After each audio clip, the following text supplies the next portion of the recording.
नमस्कार दोस्तों।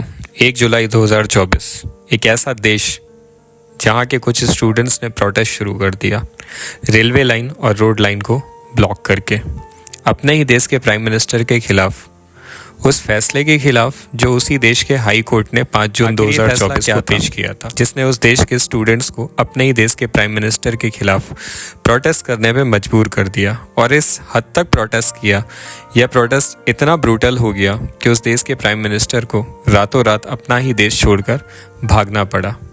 आइए जानते हैं विस्तार में आखिर क्या था यह पूरा मामला।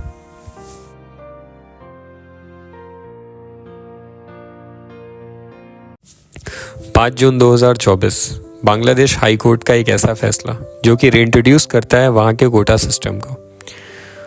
उस वहाँ के कोटा सिस्टम को समझने के लिए हमें बांग्लादेश के फ्रीडम मूवमेंट्स को समझना होगा। जैसा कि हम सब जानते हैं, 1947 को बांग्लादेश के विभाजन के बाद बांग्लादेश को ईस्ट पाकिस्तान के नाम से जाना जाता था, और वह पाकिस्तान का एक ऐसा हिस्सा था जिसका विभाजन धर्म के नाम पे हुआ था। हालांकि पूरे पाकिस्तान का विभाजन ही धर्म के नाम पे हुआ था। फिर ईस्ट हो या वेस्ट, वहाँ के लोगों का मानना था कि हमें एकजुट होकर रहना चाहिए क्योंकि हम सब एक ही धर्म के लोग हैं। ईस्ट पाकिस्तान की तरफ देखें तो वहाँ पे मुस्लिम मेजॉरिटी ज़्यादा थी, लेकिन वेस्ट पाकिस्तान के पास पैसा ज़्यादा था। इस तरह दोनों ही आपस में तालमेल बना के चल रहे थे। लेकिन अफसोस की बात, ऐसा नहीं हुआ। ईस्ट पाकिस्तान के खिलाफ डिस्क्रिमिनेशन स्टार्ट हो गया। भले ही ज़्यादा लोग ईस्ट पाकिस्तान में थे, बट इनके खिलाफ डिस्क्रिमिनेशन स्टार्ट हो गया क्योंकि ईस्ट पाकिस्तान में कहीं ना कहीं बांग्लादेश का जब विभाजन हुआ था तो ईस्ट पाकिस्तान में बंगाली भाषा का इस्तेमाल ज़्यादा होता था क्योंकि ये बंगाल से सटा हुआ एरिया था। बल्कि इन दोनों जगह की language, east Pakistan west Pakistan की ऑफिशियल लैंग्वेज उर्दू को बना दिया गया, और ऐसा ही चलता आ रहा था।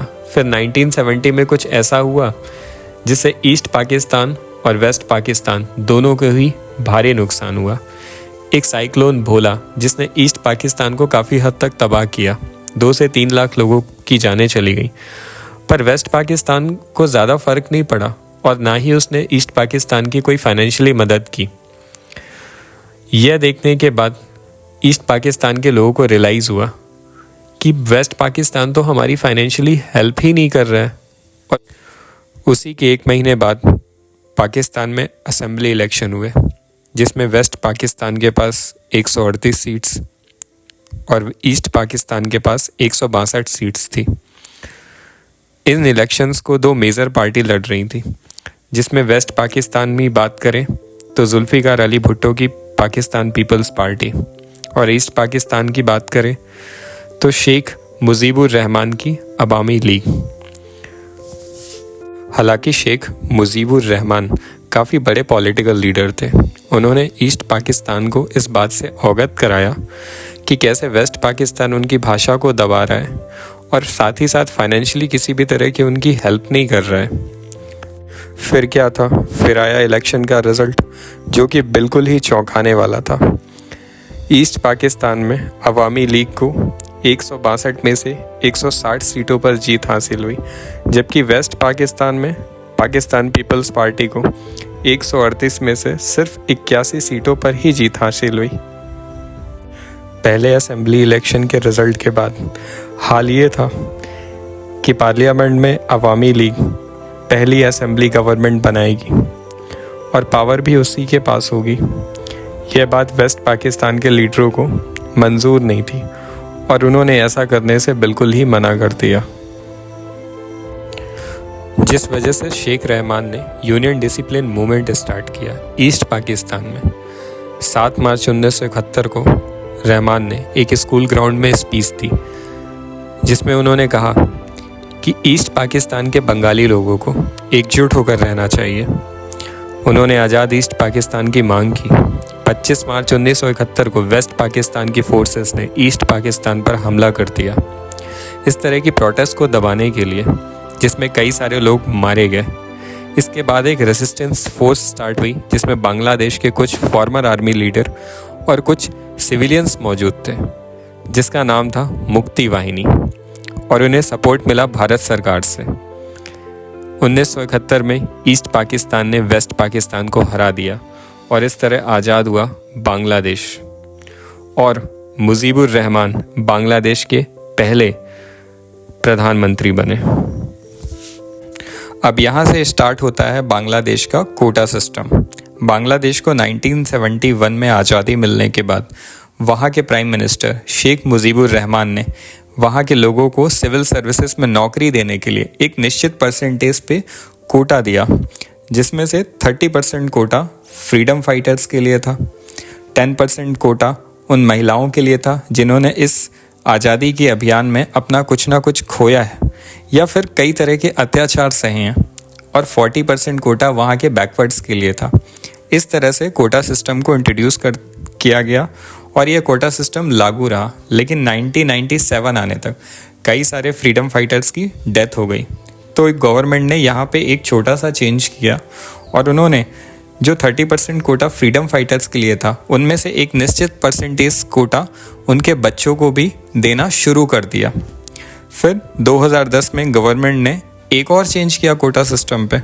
उन्होंने फ्रीडम फाइटर्स के बच्चों के साथ में उनके ग्रैंड चिल्ड्रन को भी कोटा देना शुरू कर दिया।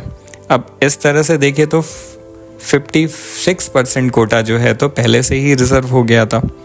30% कोटा फ्रीडम फाइटर्स, उनके बच्चे और ग्रैंड चिल्ड्रंस के लिए, 10% कोटा उन महिलाओं के लिए, 10% कोटा बैकवर्ड्स के लिए, 5% कोटा माइनॉरिटीज़ के लिए और सिर्फ 1% कोटा फिज़िकली चैलेंज लोगों के लिए रखा गया था। अब सिर्फ 44% का जो कोटा था वो सिर्फ उन स्टूडेंट्स के लिए बचा था जो मेहनत करके मेरिट से सिविल सर्विसेज की परीक्षाओं को पास करते हैं और में नौकरी लेते हैं।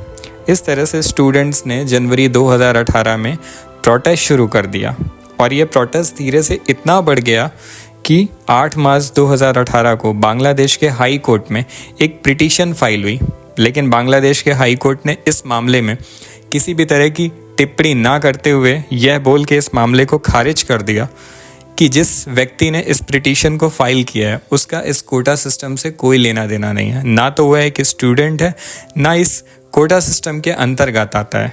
और शेख हसीना गवर्नमेंट ने भी यह स्टेटमेंट दिया कि यह कोटा सिस्टम बिल्कुल सही है और इसमें किसी तरह का कोई भी चेंज नहीं किया जाएगा और ये जैसा चल रहा है इस कोटा सिस्टम को वैसा ही कंटिन्यूसली लागू किया जाएगा। मैं आपको शेख हसीना के बारे में बता दूं, शेख हसीना वही महिला हैं जिन्होंने 28 साल की उम्र में अपने पूरे परिवार को मरते हुए देखा था आर्मी के द्वारा, और वो सिर्फ इसलिए बच पाई थी क्योंकि वह जर्मनी में थी। इसलिए बांग्लादेश आर्मी को लेकर के उनके मन में कहीं ना कहीं शंका थी। और जैसा कि हम जानते हैं इतिहास अपने आप को फिर से दोहराता है और 2024 में वही हुआ। शेख हसीना के स्टेटमेंट के बाद बांग्लादेश में प्रोटेस्ट फिर से शुरू हो गए। शेख हसीना इस कोटा सिस्टम से कहीं ना कहीं इसलिए भी अग्री करती थी क्योंकि यह कोटा सिस्टम उनके पिताजी के द्वारा बनाया गया था और उनके पिताजी का पॉलिटिकल कैरियर इस कोटा सिस्टम की वजह से काफ़ी हद तक आगे बढ़ा था। इस कोटा सिस्टम का बहुत बड़ा योगदान रहा है उनके पॉलिटिकल कैरियर को बहुत आगे तक ले जाने में, और एक इमोशनल कनेक्शन भी था।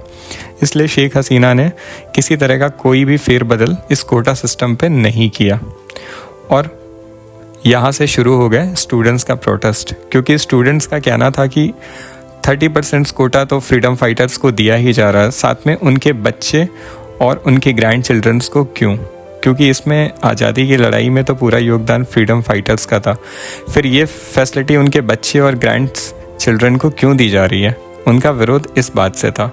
और साथ में बढ़ती हुई बेरोजगारी, क्योंकि कहीं ना कहीं बांग्लादेश में प्राइवेट जॉब पाना भी प्राइवेट सेक्टर पे थोड़ा सा मुश्किल है और सिविल सर्विसेज में की परीक्षा पास करके उसकी नौकरी लेना हर किसी का सपना होता है, एक अट्रैक्शन होता है युवाओं के लिए। इसलिए ये प्रोटेस्ट शुरू हो गए और फिर क्या था, पीपल्स पार्टी को एक मौका मिल गया।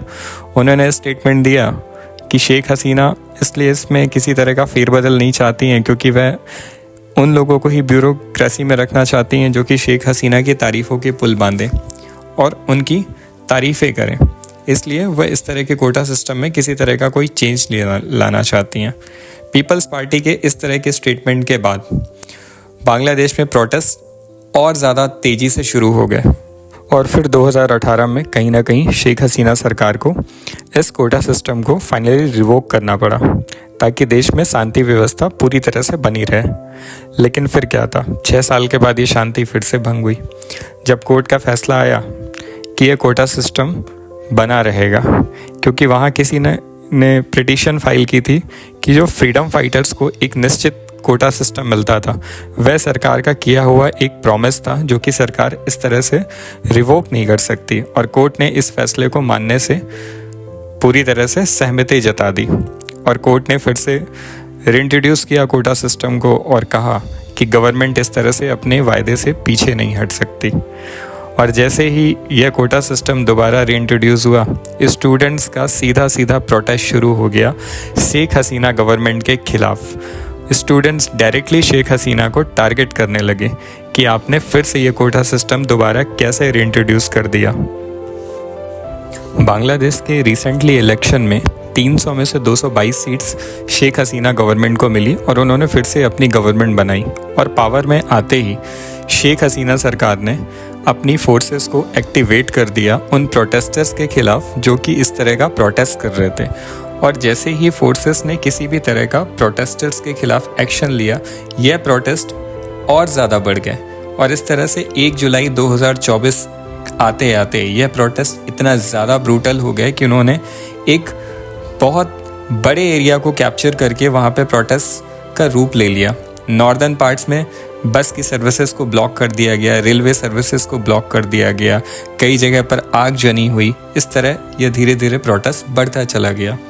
8 जुलाई 2024 को जब शेख हसीना एक कॉन्फ्रेंस पे गई हुई थी चीन शी जिनपिंग के साथ, तो उस कॉन्फ्रेंस से उन्हें बांग्लादेश आने की बहुत जल्दी थी और उन्होंने यह कहते हुए बांग्लादेश बहुत जल्दी आई कि उनके किसी फैमिली मेम्बर की तबीयत खराब है, जबकि कारण कुछ और था।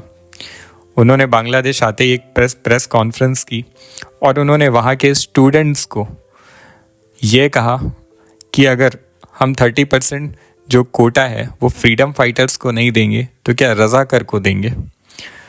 रज़ाकर शब्द बांग्लादेश में बहुत ही भद्दा है। मैं थोड़ा सा एक ब्रीफ इंट्रोड्यूस कर देता हूँ रज़ाकार को।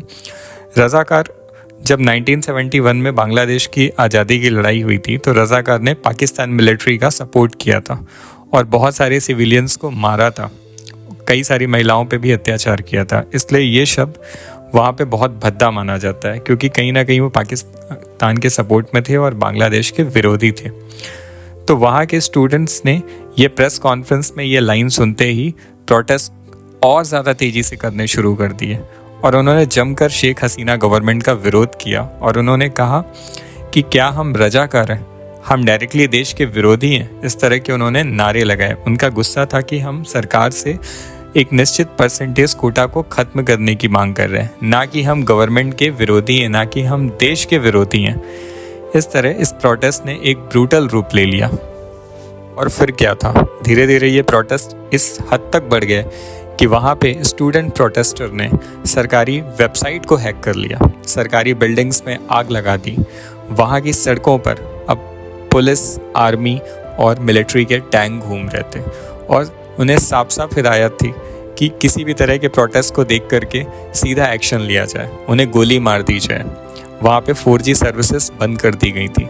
तो इस तरह से स्टूडेंट्स ने कुछ नए VPNs क्रिएट किए, प्राइवेट ग्रुप्स क्रिएट किए, वहाँ पे डिस्कशन किया और इस तरह धीरे धीरे प्रोटेस्ट बढ़ते गए। और किसे पता था कि ये प्रोटेस्ट इतने हद तक बढ़ जाएंगे कि शेख हसीना सरकार को 1 महीने के अंदर ही अपना देश छोड़कर भागना पड़ेगा। इस प्रोटेस्ट के दौरान एक 15 साल के मासूम बच्ची की जान चली गई, 16 स्टूडेंट्स मारे गए और सिर्फ 5 से 6 दिनों में 100 से ज़्यादा बच्चों की जानें चली गई। ये तो सिर्फ सरकारी आंकड़े हैं, मौतें इससे ज़्यादा हुई होंगी।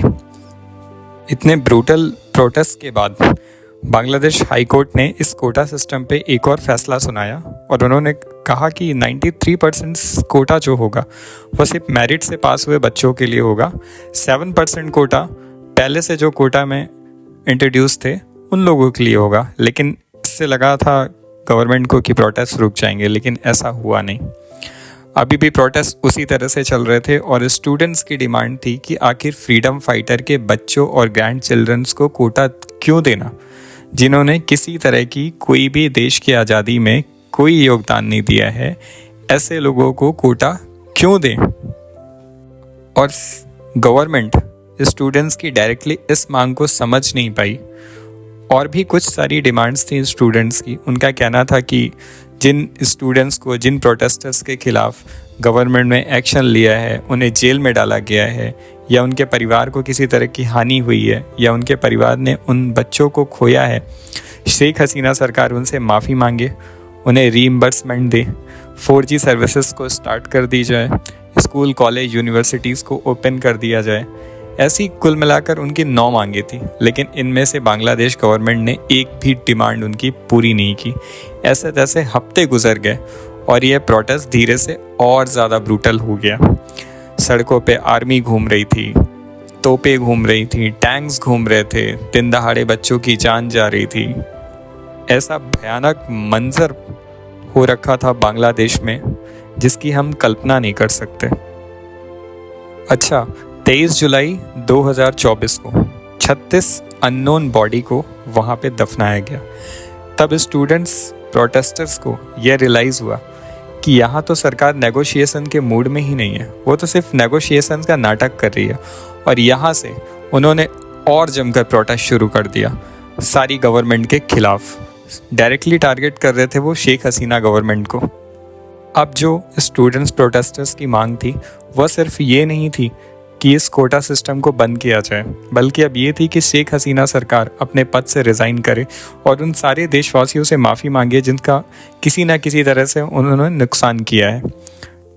और फिर 4 अगस्त 2024 को स्टूडेंट्स ने एक मोमेंटम स्टार्ट किया। उन्होंने कहा कि आज के बाद कोई भी स्टूडेंट्स किसी भी तरह की कोई क्लासेस अटेंड नहीं करेगा, वहाँ के सिविलियंस सरकार को किसी भी तरह का कोई टैक्सेस नहीं देंगे, ना ही सरकार के पास किसी तरह का कोई रिवेन्यू आएगा। और ये प्रोटेस्ट जो था वो इतना ज़्यादा भयानक था कि भैया एक ही दिन में 100 से ज़्यादा जानें चली गई।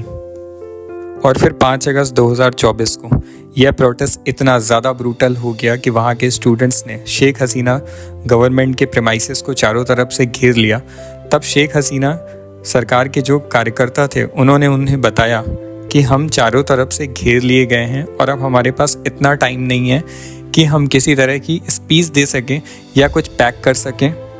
तब शेख हसीना ने वहाँ की आर्मी से कहा कि आप कुछ क्यों नहीं करते, किसी तरह का एक्शन क्यों नहीं लेते हैं इन प्रोटेस्टर्स के खिलाफ। तो आर्मी चीफ ने यह करने से साफ मना कर दिया।